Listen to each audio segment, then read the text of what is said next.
the sciences to emerge is that they got linked to topoi.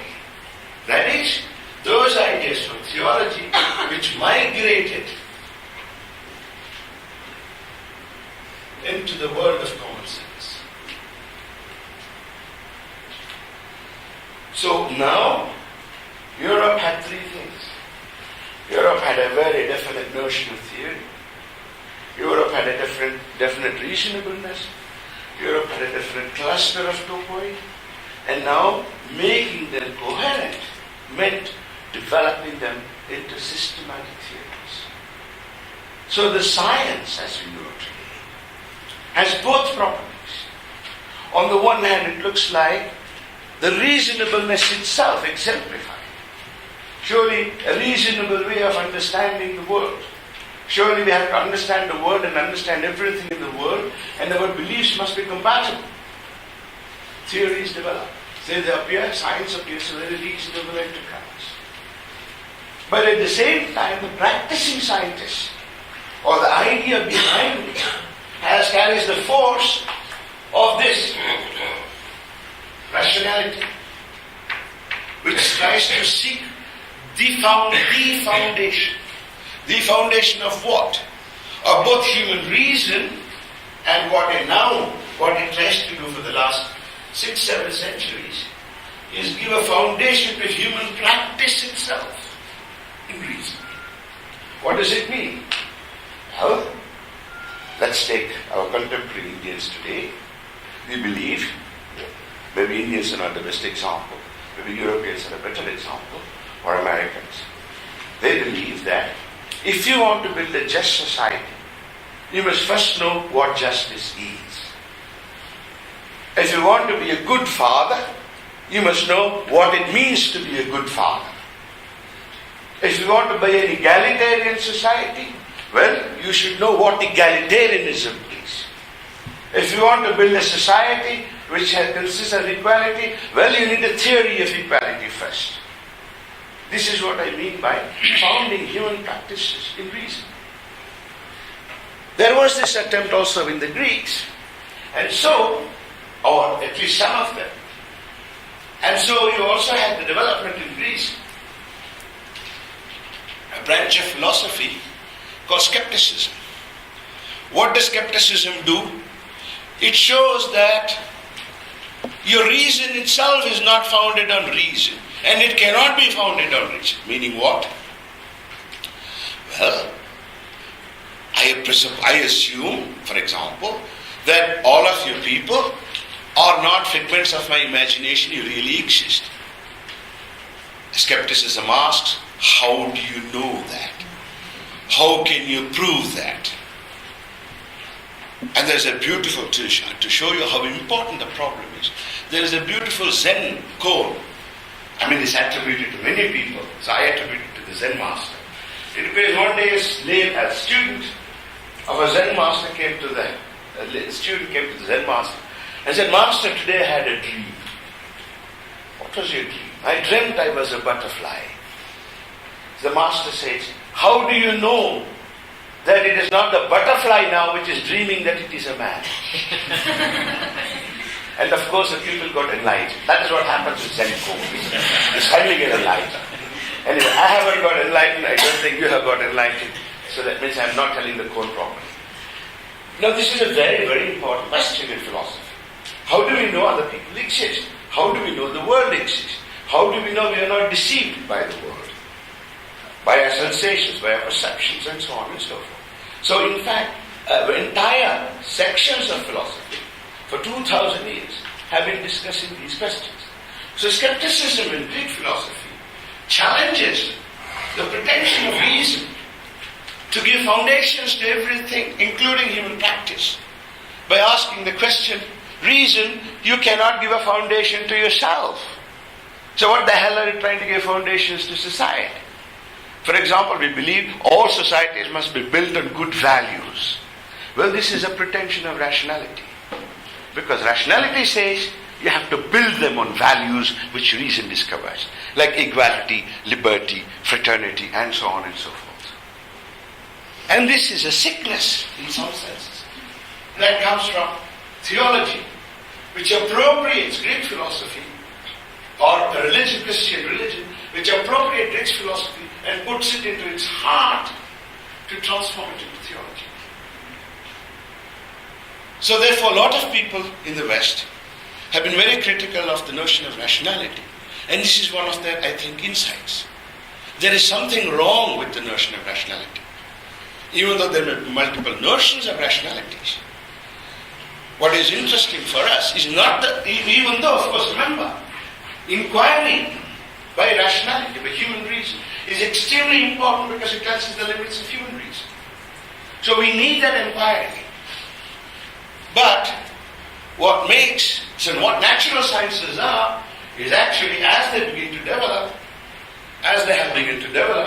what they have done is, these natural sciences have increasingly moved to the domain of reasonableness, even though many practitioners and many of them still carry the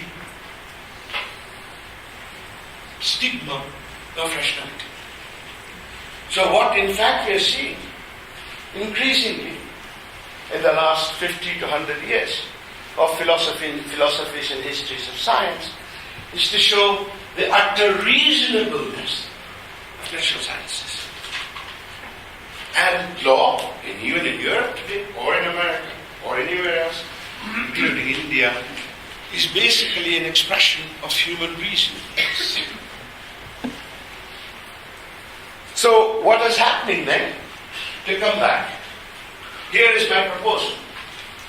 If this is the case, reasonableness is developed in India, and that is a process of thinking about human practices, then one of the most characteristic forms of knowledge in India would be what I would call a knowledge that arises by reflecting on human practices, or what I call experiential knowledge.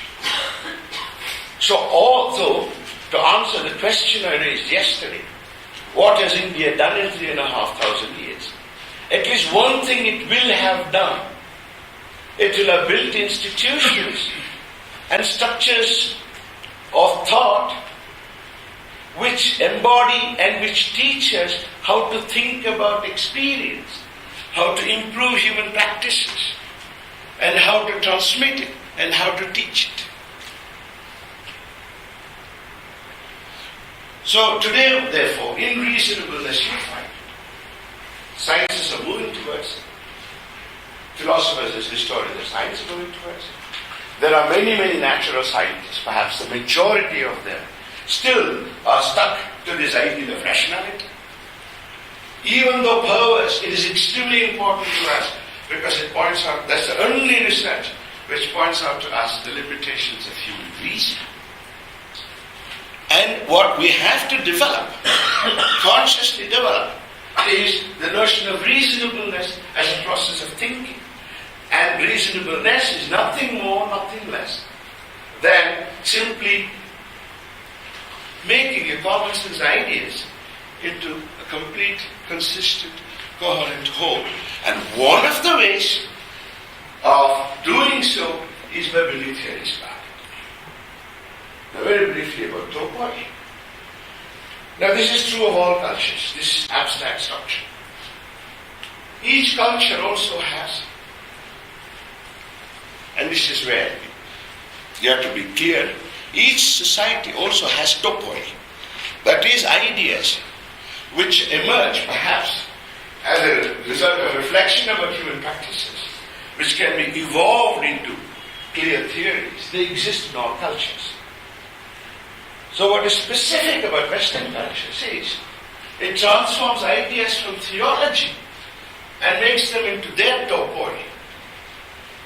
And why we have difficulty in understanding European theories, secular theories, is because we interpret their secular theories, which are basically unworked out topoi, in terms of our topoi. Let me give you an example. We use the word God, and we translate it in Kannada as Devu. Right? Devra Nambobis believe in God. So, let's say, to give you an idea. So, let's say our notion of Devru, Deva or Devata, let's say is our toe point. What we are trying to do is understand the Christian notion of God, which is their topos, with our toe point called Deva and Devata. Puja, we understand as worship, and so on and so forth. So what we do is, we understand their toe point in terms of our toe point. So this is not a creative understanding. This is a distortion. Now what happens as a result of it, and that is what I call colonial consciousness, is that these Western topoi,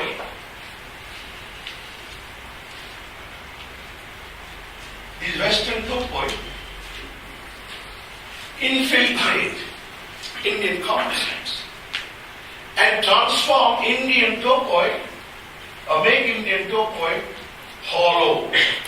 We don't know what Atman is any more than we know what a person is. We don't know what Devru is any more than we know what God is. Aham Brahmasmi is the same thing as I am sovereign. We know neither what Aham Brahmasmi means, neither do we know what it means to speak of sovereignty. So, this Western topoi, through process of colonization, not merely Western meaning, perhaps we should say religious topoi, because the Muslims also have contributed to this. So, 1,000 years of colonialism, first by the Muslims and then by the British, have dropped 1,000 years. Instead of allowing a common sense to crystallize, which I said is a process of millennia, has been interrupted. A new common sense begins. They don't structure very well. They don't gel very well. They are not coherent. We just use them. And that is precisely what I call, also one of the aspects of what I call colonial consciousness. So today, as Indians, now this is something I share with you also. You share with me. Most of the words we use, concepts we use, we don't understand, whether they're from Indian culture or from the Western culture. And this is what has happened to us because of colonialism. So, why do we misunderstand? Why is it discussions? Yesterday I spoke, people were angry with me. Why is our discussion of Indian secularism so worthless? It's because we understand neither secularism nor religion, nor do we understand the Indian notions of tolerance.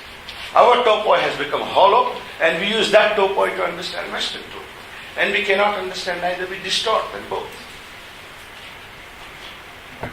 So this is basically what one of the aspects of what colonial consciousness is.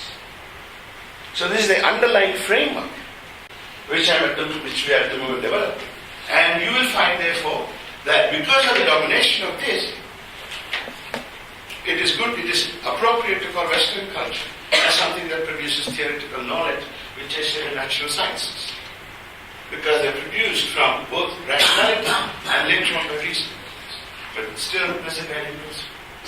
An Indian thing, practical knowledge or experiential knowledge, today I would like to perhaps make a distinction, emerges out of reasonableness, which has been the characteristic way in which Indian culture was developing until 1,000 years of colonialism put a stop to it. Actually, I spoke longer than the speaker. Ladies and gentlemen, my apologies. Thank you. Thank you very much for, particularly Dr. Rajaram, for giving me this opportunity to decorate this chair of moderator. And I know Balu, I think Balu, the name Balu itself is mesmerizing. Both of them speak so well. Balu mesmerized everybody, and I think all of you are ready to have a cup of tea and then reassemble in 15 minutes. Thank you. Thank you very much.